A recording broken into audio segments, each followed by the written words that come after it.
Review of money heist Berlin 2017లో వచ్చిన Spanish web series La Casa de Papel అదే money heist all over the world ఒక sensation create చేసింది. And ఆ series లో most important Berlin character కి చాలా మంది ఫ్యాన్స్ ఉన్నారు. సో మనీ హెయిస్ట్ ఈవెంట్స్ జరగక ముందు బెర్లిన్ క్యారెక్టర్ యొక్క లైఫ్ స్టైల్ ఎలా ఉండేది అండ్ ఈ Berlin spin off season 1 series లో ఏం రాబరీ చేయబోతున్నారు అనే ఈవెంట్స్ చుట్టూ ఎంటైర్ సిరీస్ ఉంటుంది. యాక్చువల్ గా ఇది మనీ హెయిస్ట్ కి ప్రీక్వెల్ అండ్ మనీ హెయిస్ట్ లో ఉండే lady police officers Raquel and Sierra ఈ సిరీస్ లో మనకు కనబడతారు. సో టోటల్ 8 ఎపిసోడ్స్ తో అప్రాక్సిమేట్లీ 7 hours రన్ టైమ్ తో రిలీజ్ అయిన ఈ సిరీస్ చూసాక నా ఎక్స్పీరియన్స్ చెప్పాలంటే ఇట్స్ అ డీసెంట్ వాచ్. పర్లేదు, ఒకసారి చూడడానికి బాగానే ఉంటుంది. అండ్ మనీ హెయిస్ట్ సిరీస్ చూసిన వాళ్ళు ఉంటే యాక్సెప్ట్ అవుతారేమో గానీ న్యూ కామర్ కి అయితే ఏముంది ఇందులో అనిపించవచ్చు. అండ్ ఎందుకు ఎలా అన్నానో కూడా చెప్తాను.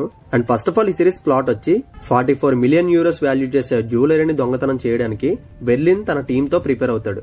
అండ్ ఈ ప్రొసీడింగ్స్ లో ఎలాంటి థ్రిల్లింగ్ ఈవెంట్స్ జరిగాయి అనేది ఈ సిరీస్ ప్లాట్. అయితే ఈ ఫ్రాంచైజీలో నాకు నచ్చిన విషయం ఏంటంటే స్టార్టింగ్ ఎపిసోడ్ నుంచే ల్యాగ్ అనేది లేకుండా స్ట్రైట్ గా పాయింట్ కి వచ్చేస్తారు. సో మనం ఇమీడియట్ గా ఈ సిరీస్ కి హుకప్ అయిపోతాం. అండ్ హై లెవెల్లో ప్రొడక్షన్ వాల్యూస్ ఎఫోర్డ్ చేసి వాళ్ళ మాస్టర్ మైండ్ తో టెక్నాలజీ వాడి ఎలా రాబరీ చేశారో అండ్ దీని వెనక ఎంత గ్రౌండ్ వర్క్ ఉంది అండ్ ఫైనల్ గా కాప్స్ నుంచి తప్పించుకున్నారా దొరికేశారా అనే ఇంట్రెస్టింగ్ ఎలిమెంట్స్ తో స్క్రీన్ ప్లే పరిగెడుతుంది.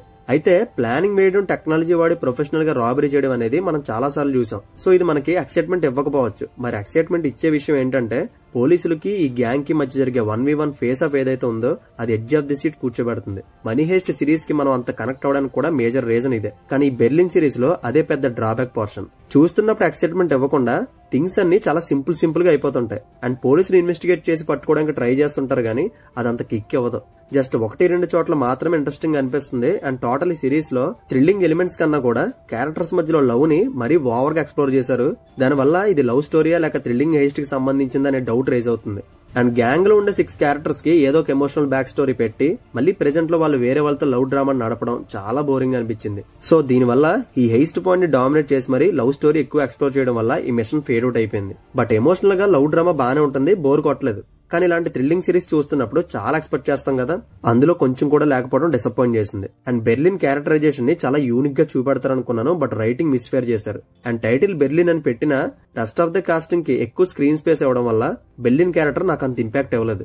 అండ్ ఇంకా రకిల్ అండ్ సియరా రోల్స్ కూడా జస్ట్ ఉన్నాయంతే, ఆ క్యారెక్టర్స్ ని పవర్ఫుల్ గానే రాయలేదు. అండ్ ప్రొడక్షన్ వాల్యూస్, టెక్నికాలిటీస్ గురించి ఎక్కువ చెప్పక్కర్లేదు, అవన్నీ టాప్ లెవెల్లో ఉంటాయి. బట్ ప్రాబ్లం అంతా రైటింగ్ డిపార్ట్మెంట్ లోనే. మనీ హెయిస్ట్ లో ఉండే థ్రిల్లింగ్ మూవ్మెంట్స్ గానీ, ఫేస్ ఆఫ్ సీన్స్ గానీ, నెక్స్ట్ ఏం జరుగుతుందన్న క్యూరియాసిటీని ఈ బెర్లిన్ సిరీస్ లో build చేయలేపారు.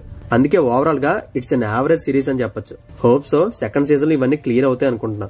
And that's it guys, Money heist Berlin web series మీద నా ఒపీనియన్. చూడాలనుకుంటే చూడండి, as your wish. Netflix platform లో తెలుగులో స్ట్రీమ్ అవుతుంది, అడల్ట్ కంటెంట్ ఉంటుంది, సో వాచ్ ఇట్ ఇండివిజువల్లీ.